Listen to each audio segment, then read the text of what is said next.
আজকের ঘটনাটি আমি যে মেসে থাকতাম গীতাঞ্জলির বাড়িওয়ালা দাদা অমিত দাসকে নিয়ে। দাদার সঙ্গে কয়েকটি টুকরো টুকরো মজার ঘটনা ঘটে গেছে, তা আমি আজকে শেয়ার করছি। কোনো একদিন করোনার সময়ে দাদা এক গাদা বাজার নিয়ে একটা রিকশায় করে আসলো।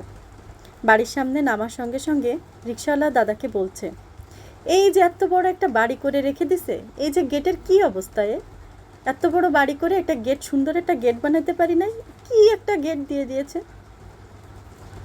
তখন দাদা আর বললো না যে উনিই এই বাড়ির মালিক। উনি বলল, হ্যাঁ, এই গেটটা ঠিক করা উচিত। আসলে রিকশাওয়ালা বাড়িওয়ালাকে কেয়ারটেকার মনে করেছে। আরেক দিনের ঘটনা, কোনো একদিন দুপুরবেলা দাদার অফিস টাইম নেই, দাদা বাড়িতে বসে কাজ করছে। দাদার ফোন দোতলায় উপরে, দাদা নিচতলায় কাজ করছে। এমন সময় মেস দেখতে কয়েকজন লোক আসলো। দাদা সুন্দরভাবে গেট খুলে দিয়ে তাদেরকে সালাম দিল।